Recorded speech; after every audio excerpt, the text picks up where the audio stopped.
Hi guys, I'm having some serious computer problems this week. Oh my gosh. So our email's been down at MCC, and I don't know if you know this, but I'm also teaching classes at MSU Billings, and I'm taking classes through Bozeman, so I'm in my doctoral program for education. That all being said, the email crashed. I've lost my passwords for my MSU and Bozeman thing because now we're not talking together, like the two campuses. And now I get on to do the video this morning and my webcam is not working. So really, what's the moral of the story here? Technology is not always what it's cracked up to be. So I am sorry this is going to be less than par today, but I'll recap, try to figure things out, and make a better video on Thursday. But for now, let's look at what Chapter 2 brings. So our first discussion is going to have license, will travel, and this is going to be a discussion where we're going to be sharing your paper with each other. Since there's only two of you, you're going to be looking at each other's papers and seeing like what you kind of found out, and then commenting on that paper. You have until the 17th to get that done. So here is an example of somebody who has done it before. You could use that format. You do not have to use that format, whatever works best for you. So what you're going to be doing is doing some kind of digging around, and can you afford to move to the school you want to teach at? So that means if you want to go to the Philippines or, New York or Hawaii or wherever it is, can you afford to go there?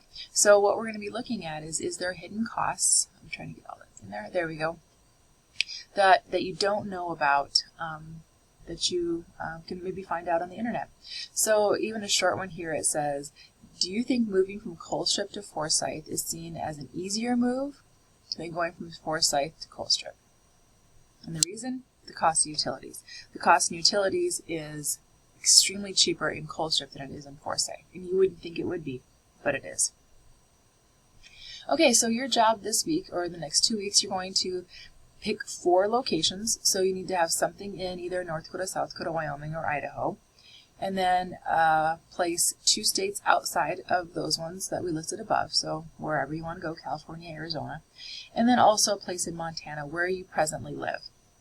So can you afford to move?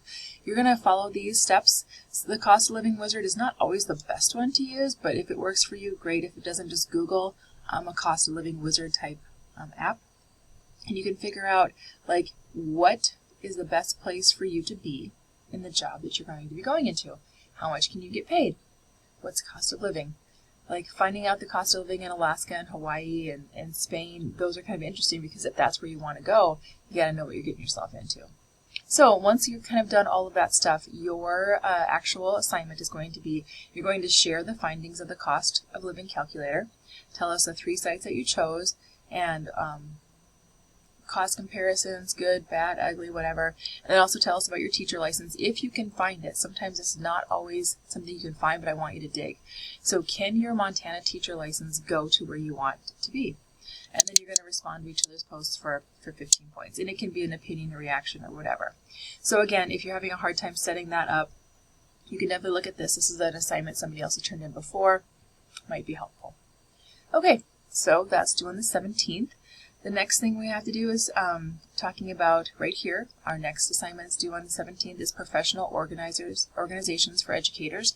There is literally a million of them out there. So if you are interested in special needs or PE or kindergarten or reading or lit or whatever it is, there's probably some organization out there that's best suited for you. The ones that I just threw up here just for anybody to look at are the Science Teachers Associations, Council for Exceptional Children, American Federation of Teachers, National Education Association. Those are all organizations that you can belong to once you become a teacher, and if it's something that's going to be helpful to you or not. So what the assignment is you can definitely check out these ones, but did you find 2 websites to check out? And tell me which websites those were that have organizations with educators. What kinds of information did you find? And if you were like thrown into the classroom tomorrow, would this website be helpful to you or not? So, and that is worth 30 points. All right, and the next one down on Chapter 2 is our quiz. Of course, this one might be a little bit easier than the first quiz. The first quiz was a little bit tricky. This one, again, use your book. This is not like something I'm trying to trick you on. Use your book. Let's see, it is worth 100 points. It is open until May 6th, so if you do happen to not get it in at this, right time, it's not the end of the world, but we like to carry and keep up on things as much as we can. So if we go to preview, just an idea of what some of the questions might look like. They are multiple choice, and there are 20 of them. So there you go. Hopefully that will help. The next thing I have written down here is I also have that same thing that I have in discussion 2 of the practice one to kind of look at what somebody else did. I have it here too. I don't know why. I must have gotten just like upload happy and just put it all up there. So that's that's what it kind of looks like right now. Okay, all right, so jumping into our syllabus here. So today is February 8th, and we're going to be observing students. And then we talked about, or did talk about the discussion, have license will travel.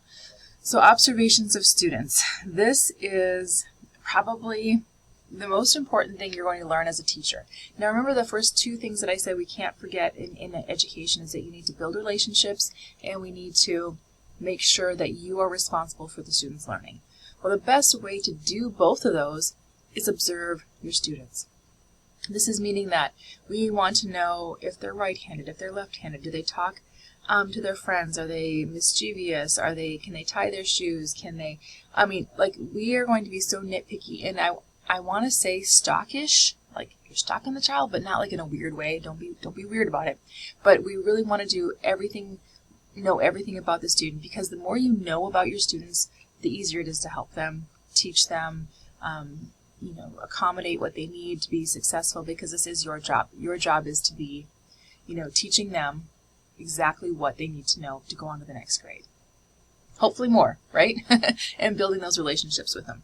All right, so I'm going to put a couple videos below this one here of just students. And you don't have to watch the entire things. Just watch like a couple minutes of them. And what I want you to do is I want you to watch some of the students in the very front row. So there's a little boy in the front, and he doesn't really look very active or into it. So I want you to keep an eyes on him. I'm also going to put another video of a student who is a lot younger, like preschool age, and he's climbing up a slide. And I want you to kind of look at those, and we're going to be chatting about those in a minute.